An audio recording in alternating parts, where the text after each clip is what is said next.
Once again, welcome to Migration 2020. It's my honor to introduce Allison McKay, the CEO of Women in Aviation International.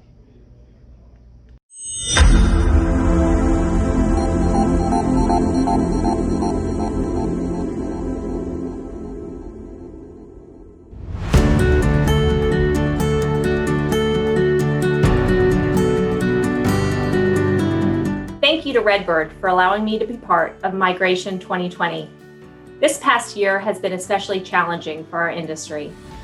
Women in Aviation International was created in 1994 to support women throughout their career in aviation, as well as inspire the next generation of future female aviators. WAI has a critical role in building a sense of community and providing our 15,000 plus members with an array of resources, including scholarships, a robust chapter network with over 150 local communities represented, Mentor Connect, Job Connect, education sessions, personal and development workshops and seminars, and an annual 3-day gathering that provides a unique opportunity for thousands of members to connect, engage, and inspire one another. WAI successfully launched a virtual Girls in Aviation Day on September 26, 2020, with a new and exclusive Aviation for Girls app. In the first week, thousands of girls participated in our 6th annual event, representing 55 countries, tripling the number of countries we reached last year with InPerson Events. Have a look at how we introduced this year's Girls in Aviation Day. I'm Captain Remo Shea Nelson, Thunderbird 12, Public Affairs Officer for your United States Air Force Thunderbirds. And welcome to Girls in Aviation 2020. Hello everyone, Shasta Ways here. I'm the youngest woman to fly solo around the world in a single-engine aircraft. Welcome to Girls in Aviation Day 2020. Today is your day. Happy Girls in Aviation Day. Hi, I'm Deborah Flint, President and CEO of Toronto Pearson International Airport in Toronto, Canada. I'm excited to welcome you to Girls in Aviation Day 2020. The world of airports and aviation is fascinating to me, and I'm sure you will find it fascinating as well. I'm Samantha Boyer. I'm from the United States of America. I'm an EMS helicopter pilot. Welcome to Girls in Aviation Day 2020.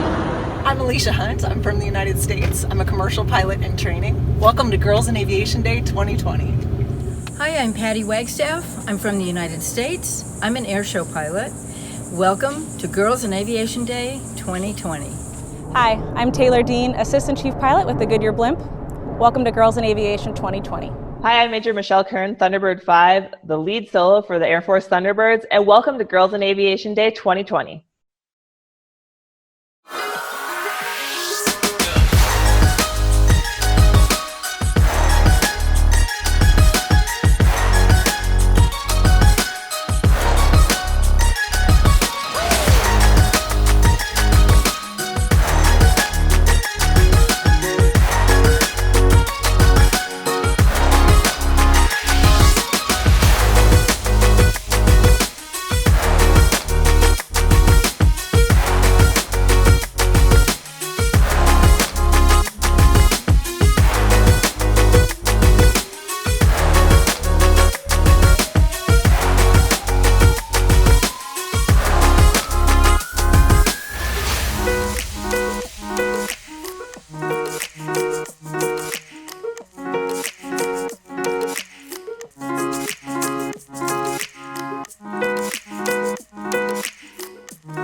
It's important for girls to learn all the career possibilities in aviation and aerospace and to meet positive role models. The Aviation for Girls app was created to deliver year-round educational content for kids ages 8 through 17 and can be used at their own pace. This app will be updated throughout the year with additional activities, mentors, and tours. Here are just a few examples. Hello, and welcome to the Goodyear Airship Base in Southern California. I'm wearing a mask because we are following COVID-19 protocols and safety measures that Goodyear's taking. Right now we are outside and we're practicing a 6-foot distance, so I am going to remove my mask so that I can share the virtual blimp tour information with you.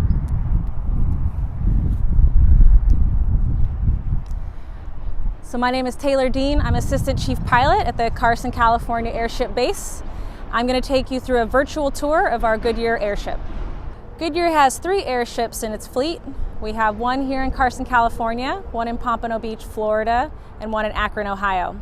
And recently, this year, 2020, we actually started operating an airship in Europe. Goodyear's been flying airships for over 100 years. And we've recently updated our fleet starting in 2014 with the christening of Wingfoot 1, followed up shortly by Wingfoot 2 and Wingfoot 3 to complete the new airship fleet for Goodyear in 2018. The Goodyear blimp is 246 feet long. That's 3/4 the length of a football field. The envelope, which is the area, the balloon portion of the airship that houses our branding, is made up of a polyurethane, polyester, and Tedlar material, and it houses 298,000 cubic feet of helium. The structure of the airship includes an A-frame, which runs the length of the airship and allows connection points for both your engine units and your tail fins. This area is only accessible by maintenance personnel during hangar portions where we take the helium out of the envelope and under specific safety protocols. Pilots and on game days broadcast technicians fly inside the gondola portion of the airship. There are also 10 passenger seats inside the gondola for when Goodyear provides customer recognition events, as well as windows 360 degrees all the way around the airship that provide unparalleled views. When we're over TV events at 1,500 feet, we have the best seat in the house. Inside the cockpit, you have 2 pilots flying. One person's actively moving the side stick and controlling the airship, while the other one's doing navigation and communication. The airship is complete with a fly-by-wire system. The side stick, which is both on the pilot side and the co-pilot side, allows the pilot to control the airship aerodynamically. The flight control unit senses the input from the pilot and moves the fins based on the input it receives. The thrust vector control system is a way the pilot controls their engine parameters and their propellers. It has 4 different levers included with it. You have your swivel lever, your RPM lever, your mixture, and your propeller pitch. The G500 is equipped on the lower portion of the pilot's dash. We use that for our digital instrumentation readout, as well as navigating from one place to another. It also has traffic collision avoidance associated and obstacle avoidance. Thanks for joining me for a behind-the-scenes look at the Goodyear airship. I'm Taylor Dean, signing off and wishing you blue skies on your journey. Hi girls, and welcome to Girls in Aviation Day. I'm Joey Colleran with Redbird Flight Simulations, and I sell flight simulators. I'm also a private pilot with my seaplane rating. There are lots of careers in aviation, and today you're going to meet some of my friends. I'm Olga Custodio. I was the first Latina commercial and military pilot. I flew for American Airlines and retired as a captain, and retired from the Air Force as a lieutenant colonel. Like me, Silver, certified flight instructor and instrument instructor at Luke Weathers Flight Academy with the Organization of Black Aerospace Professionals. And me, I'm Britt Tuff. I'm a flight instructor and a test pilot, and I also love to fly drones. Let's go fly.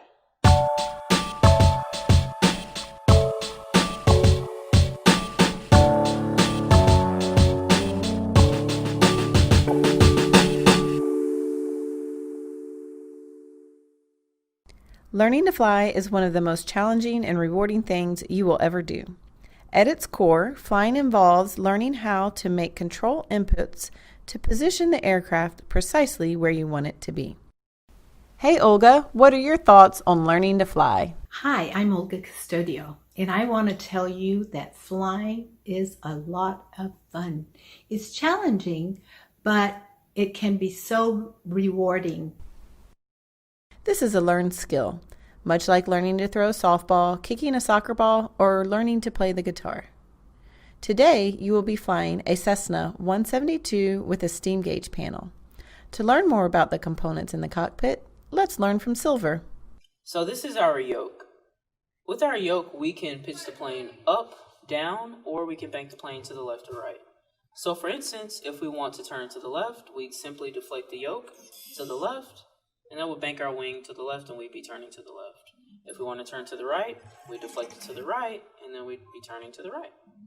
If we want to pitch the plane up and go higher, then we pull back on the yoke, and we'd be pitched up. And if we wanted it to go down, then we just push forward on the yoke, and then we'd be going down. So this is our throttle. Think of the throttle as the same as the gas pedal in a car. So if we want to go faster, we would push the throttle forward like this.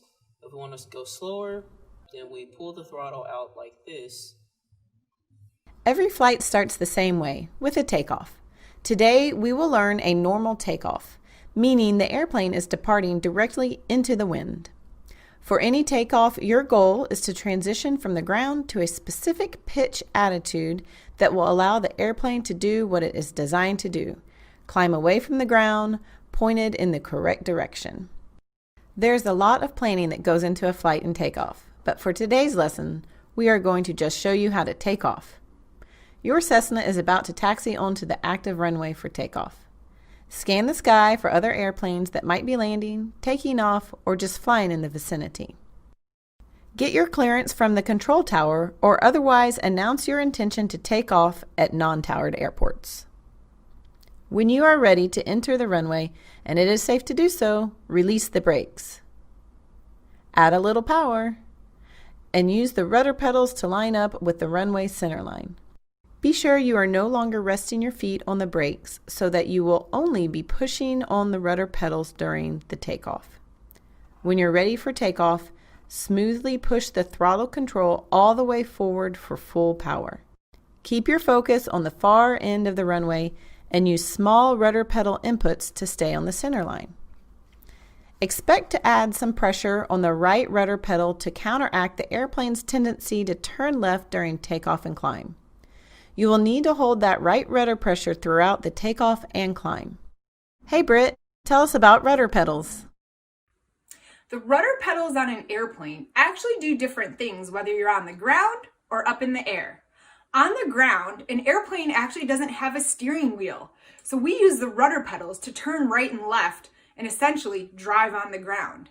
When an airplane's up in the air flying, the rudder pedals move the rudder. The rudder on the airplane helps the airplane stay straight and keep the nose lined up.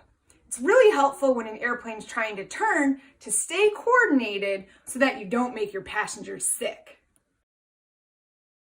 During your acceleration down the runway, your eyes should primarily be looking out the windscreen ahead of you. Scan, and only scan, the airspeed indicator as you accelerate down the runway. At rotation speed, which is 55 knots in this Skyhawk, rotate the nose up by gently pulling back on the yoke and lifting the nose to the horizon. The airspeed is relatively low, so it will take a moment for the nose to rise. The airplane will continue to accelerate and will lift off when it's ready. Allow the airplane to accelerate to VY and hold that pitch attitude for best rate of climb. Glance at the airspeed indicator and adjust the pitch attitude as needed to maintain your climbing airspeed. Since you can't see the runway as it passes behind the airplane, use a cloud or some external reference to keep tracking the extended runway center line. If you do everything correctly, you'll end up gracefully climbing away from the ground at the proper airspeed on the proper heading. Climb out straight ahead or to 300 feet below traffic pattern altitude if staying in the pattern. Thanks for joining us today. It's been awesome. Check out our virtual STEM classes. They're free, you don't need a simulator, and you'll have a lot of fun learning at learning.redbirdflight.com. Also, if you're interested in trying to find a Redbird flight simulator near you, contact me. I'll set you up in one. We realize that training costs and financing this passion can be difficult for so many, especially during these challenging times. That is why WAI established a robust scholarship program in 1995. Since then, WAI has awarded more than $13.2 million to our members, and this year we are offering 82 scholarships, totaling more than $382,000. We know that scholarships change lives, and our past scholarship winners are always happy to share their stories with others.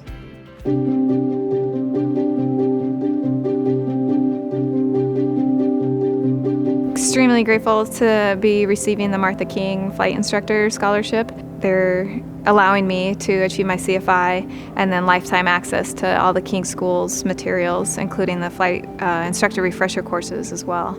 So it's very huge. This scholarship particularly is, might say, a lifesaver, definitely a dream saver. It opened the door when I thought my dreams and my aviation career that got its start a little later in life had been closed.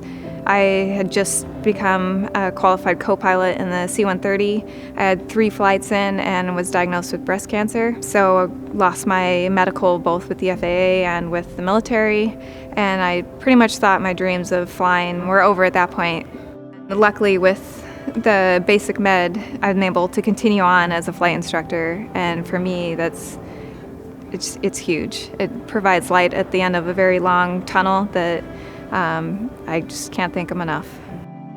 What I learned through all of this, especially when I was first diagnosed, my first questions were, can I still fly? Am I ever going to be able to fly again? And I didn't know any other female pilots that had been diagnosed with breast cancer. Through life choices and whatever path you go down, no matter if you close the door on yourself or if the door is closed and what you think is closed, it's not. And just keep fighting and make your dreams come true, and nothing can hold you back, and the incredible people along the way that help you achieve those dreams when you think the doors are closed, it's just, I mean, you can't appreciate it enough.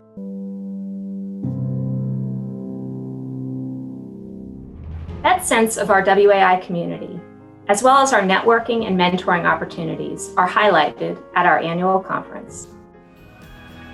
I think that attending conference is one of the most valuable things that you can do at any stage in your career. This is a conference like none other I ever attend. Most of them are business focused, right? Trying to sell something. This is all about fostering a community, a sense of purpose. This is probably the most empowering, engaging, and inspiring event that you will ever go to. And I think if you have the opportunity to come once, you're going to want to come back. It's that engaging. And through our annual International Pioneer Hall of Fame, we remember those women who have blazed a trail before us and have given us the inspiration to move forward and open doors of opportunity for other women. Here's one of our hundreds of inductees, featuring Major General Jeannie Lvitt of the United States Air Force.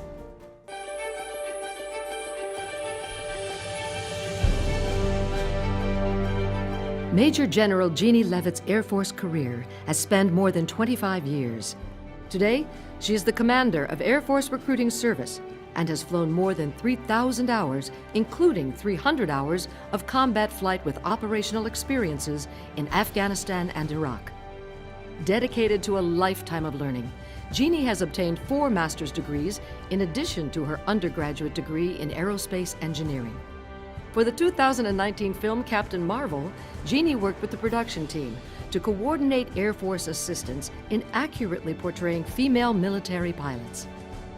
Graduating first in her Air Force pilot training class at Laughlin Air Force Base in December 1992, Jeannie became the first female fighter pilot in the Air Force on the F-15E Strike Eagle. Yes, sir. I go through the same training that my male counterparts go through, and I've had no problems to this point. And I'm looking forward to the challenge of flying the F-15E. She continued to break barriers and became the first woman fighter pilot to graduate from Fighter Weapons School at Nellis Air Force Base in 1998. And then again when she became the first female fighter pilot instructor at the Weapons School. In 2012, Jeannie became the first woman to command a combat fighter wing when she took command of the 4th Fighter Wing at Seymour Johnson Air Force Base. Following her subsequent assignment as Principal Military Assistant to the Secretary of Defense at the Pentagon, she then took command of the 57th Fighter Wing at Nellis Air Force Base. At the 57th Wing, we will set the example for others to follow with our unparalleled professionalism and dedication to duty.